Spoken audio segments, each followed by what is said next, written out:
ನಮಸ್ತೆ ಸ್ನೇಹಿತರೆ, ನಾನು ನಿಮ್ಮ ಪ್ರವೀಣ್. ಗುರುಭಕ್ತಿ ಯೂಟ್ಯೂಬ್ ಚಾನಲ್ಗೆ ಸ್ವಾಗತ, ಸುಸ್ವಾಗತ.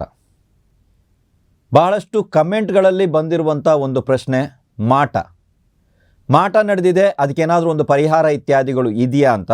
ಬಟ್ ನಾನು ಮೊದಲೇ ಹೇಳ್ತೀನಿ, ಮಾಟ ಇತ್ಯಾದಿಗಳು ನಡೆದಿದೆ ಅಂತ ಯಾರಾದರೂ ನಿಮಗೆ ಹೇಳಿದ್ದಾರೆ ಅಥವಾ ನಿಮಗೆ ಅನಿಸುತ್ತೆ ಯಾರಾದರೂ ಏನೋ ಮಾಡಿಸಿದ್ದಾರೆ ಅಂತ ಹೇಳಿದ್ರೆ, ಹತ್ತಿರದಲ್ಲಿರುವಂಥ ಪುರೋಹಿತರು, ಹತ್ತಿರದಲ್ಲಿರುವಂಥ ವಿದ್ಯಾವಂತರು, ಜ್ಯೋತಿಷಿಗಳ ಹತ್ರ ಹೋಗಿ ಒಂದು ಸಲ ಪ್ರಶ್ನೆ ಹಾಕಿಸಿ.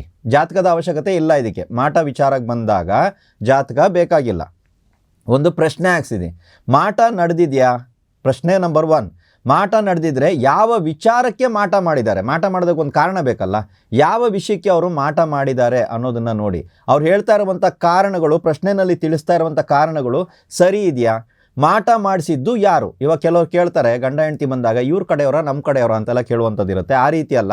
ಗಂಡ ಹೆಣ್ಣ, ವಿಧವೇನ ಅಥವಾ ಸುಮಂಗಲಿನ, ಇದನ್ನೆಲ್ಲ ತಿಳಿಬಹುದು ನನ್ನ ಪ್ರಕಾರ. ಸೊ ಅದನ್ನು ತಿಳ್ಕೊಂಡಾದ ನಂತರ ಮಾಟವನ್ನು ತೆಗೆಸ್ಬೋದಾ, ಅಂದರೆ ಸರಿಪಡಿಸಬಹುದಾ, ಪರಿಹರಿಸಬಹುದಾ? ಅಂದರೆ ಏನೋ ಒಂದು ತೋಡಿ ಗೀಡಿ ಮಾಟವನ್ನು ತೆಗೆಯುವಂಥದ್ದಲ್ಲ ನಾನು ಹೇಳ್ತಾ ಇರೋದು. ಈ ಮಾಟ ಏನು ಮಾಡಿದಾರೋ ಅದನ್ನು ಪರಿಹಾರ ಮಾಡಬಹುದಾ? ಅಂದರೆ ಮಾಟ ಯಾವ ರೀತಿ ಮಾಡಿದ್ದಾರೆ, ಯಾವ ರೀತಿಯಾದಂಥ ಕಟ್ಟುಗಳನ್ನು ಹಾಕಿದ್ದಾರೆ, ಅಥವಾ ಯಾವುದಾದ್ರು ಪ್ರಯೋಗ ಇತ್ಯಾದಿಗಳನ್ನ ಮಾಡಿದ್ದಾರೆ, ಆ ಪ್ರಯೋಗದ ಹೆಸರೇನು ಇತ್ಯಾದಿಗಳು ತಿಳಿತದೆ. ಇದನ್ನು ನಿವಾರಣೆ ಮಾಡಬಹುದಾ ಅನ್ನುವಂಥ ಪ್ರಶ್ನೆಯನ್ನು ಕೇಳಿ ನಿವಾರಣೆ ಮಾಡಬಹುದು ಅಂದರೆ ಮಾಡ್ಬೋದು. ಕೆಲವೊಂದು ಸಲ ಮಾಟ ನಿವಾರಣೆ ಇತ್ಯಾದಿಗಳನ್ನ ಮಾಡೋದಕ್ಕೆ ಹೋದಾಗ ಪ್ರಾಣಾಪಾಯಗಳು ಸಂಭವಿಸ್ತವೆ.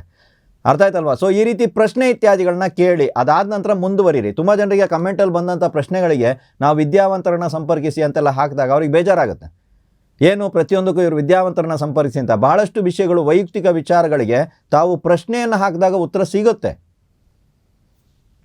ಏನು ಮಾಡೋಕ್ಕಾಗಲ್ಲ. ಆದರೂ ಸಹಿತ ಮಾಟ ಇದೆ, ಪರಿಹಾರವನ್ನು ತಿಳಿಸಿ ಅನ್ನೋರಿಗಾಗಿ ಇವತ್ತು ಒಂದು ಪುಟ್ಟ ಒಂದು ವಿಷಯವನ್ನು ನಾನು ನಿಮ್ಮ ಮುಂದೆ ತಂದಿದ್ದೀನಿ.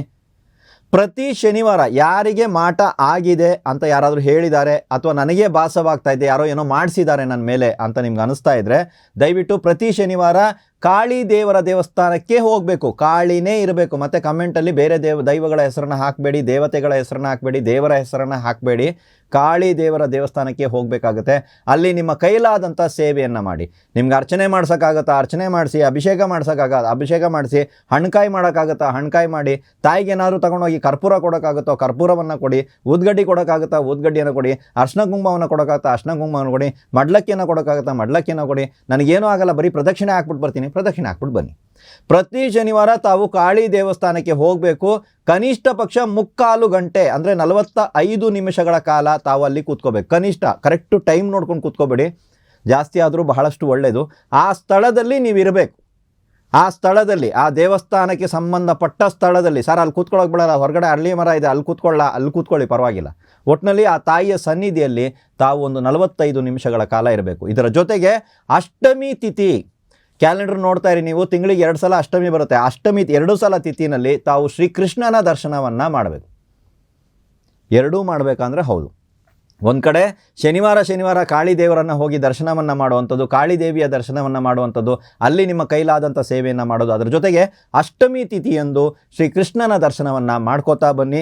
ಯಾವುದೇ ರೀತಿಯಾದಂಥ ಮಾಟದ ಪ್ರಭಾವ ಇರಲಿ, ಅದರ ಪ್ರಭಾವ ಕಡಿಮೆ ಆಗ್ತಾ ಹೋಗ್ತದೆ. ಮಾಟ ಪರಿಪೂರ್ಣವಾಗಿ ಹೋಗಲ್ಲ. ಅದು ಒಬ್ಬರು ಮಾಟ ನಿಮಗೆ ಮಾಡಿಸಿದಾರಂದರೆ ಅದಕ್ಕೊಂದು ಪ್ರೊಸೀಜರ್ ಇದೆ, ಅದು ಒಂದು ಕ್ರಮ ಇದೆ. ಭಾಳಷ್ಟು ವಿದ್ಯಾವಂತರು ಇದ್ದಾರೆ, ಇವತ್ತಿಗೂ ಕೂಡ ಕೆಲಸವನ್ನು ಮಾಡ್ತಾ ಇದ್ದಾರೆ.